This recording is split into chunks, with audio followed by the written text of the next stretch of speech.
Assalamualaikum warahmatullahi wabarakatuh. Perkenalkan, nama saya Nabila Hayata Manur, mahasiswa dengan nomor NIM 2130604133. Di video kali ini saya akan menjelaskan sedikit mengenai zakat mal. Apa itu zakat mal? Simak penjelasannya ya, yuk. Pengertian zakat mal. Menurut bahasa, mal merupakan suatu hal yang sangat diinginkan oleh seseorang manusia untuk dapat memiliki serta memanfaatkan maupun menyimpan hal tersebut. Sementara itu, menurut syariat mal, segala sesuatu hal yang dapat dimiliki atau dikuasai serta dapat dimanfaatkan maupun digunakan secara lazim.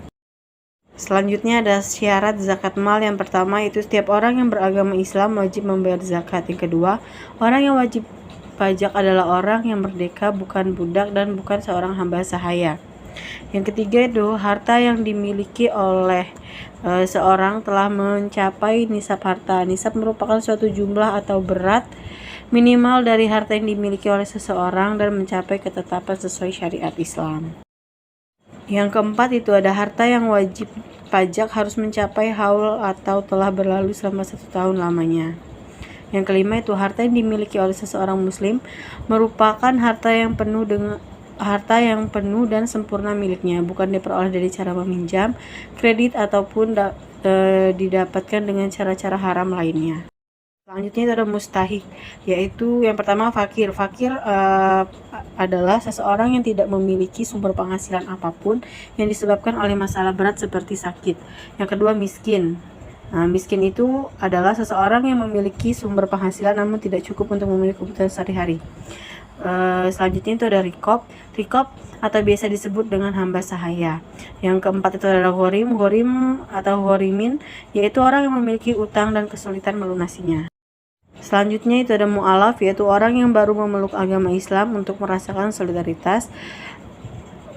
Filsabilillah, yaitu pejuang agama Islam. Ibnu Sabil, yaitu orang yang kehabisan bekal dalam perjalanan. Amil, yaitu orang yang menyalurkan zakat. Komoditi zakat itu yang pertama zakat emas. Zakat emas atau perak adalah kewajiban yang harus dibayarkan seorang muslim ketika jumlahnya sudah mencapai nisab dan memenuhi syarat haul. Aturannya sebagai berikut. Yang pertama, nisab emas sebesar 20 dinar emas atau setara dengan 85 gram. Nisab perak adalah 595 gram. Yang ketiga itu haul 1 tahun, maksudnya emas atau perak tersebut harus sudah melewati masa kepemilikan selama 1 tahun tanpa dijual atau digadaikan. Zakat hasil pertanian merupakan salah satu jenis zakat mal yang objeknya itu meliputi hasil-hasil tumbuhan atau tanaman yang bernilai ekonomi seperti biji-bijian, umbi-umbian, sayur-sayuran, buah-buahan, dan lain-lain. Dikutip dari Rumah Zakat, ketentuan zakat untuk hasil pertanian apabila dia diairi dengan air hujan atau sungai atau mata air atau maka 10%. Apabila diairi dengan cara disiram, irigasi atau ada biaya tambahan, maka zakatnya 5%.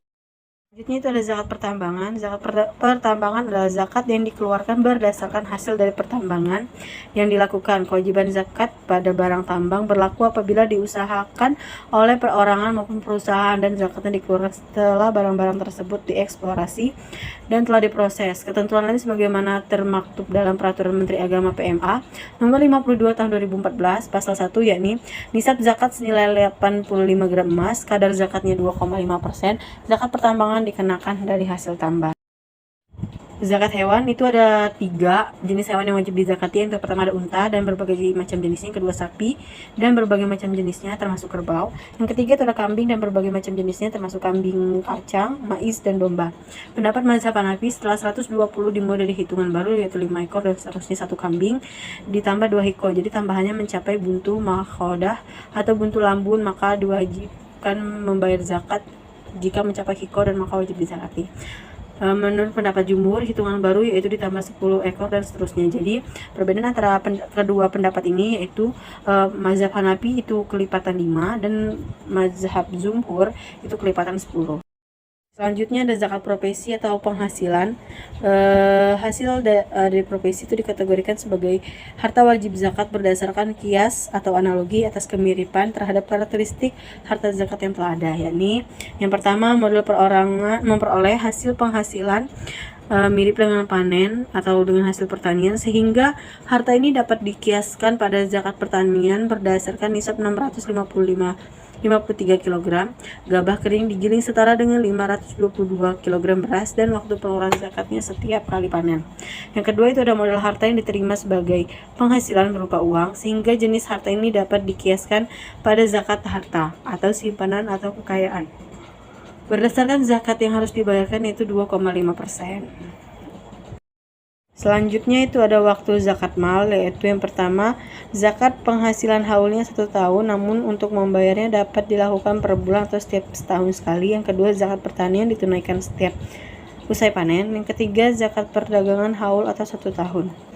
Yang keempat zakat atsman atau zakat perak dan emas, haulnya 1 tahun.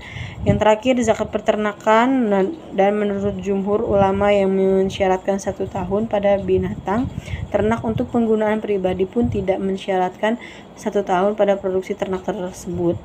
Saat menghitung masa 1 tahun anak-anak ternak mengikuti induknya. Baik, cukup sekian materi yang dapat saya paparkan dan saya coba jelaskan. Terima kasih atas perhatiannya. Saya akhiri, wassalamualaikum warahmatullahi wabarakatuh.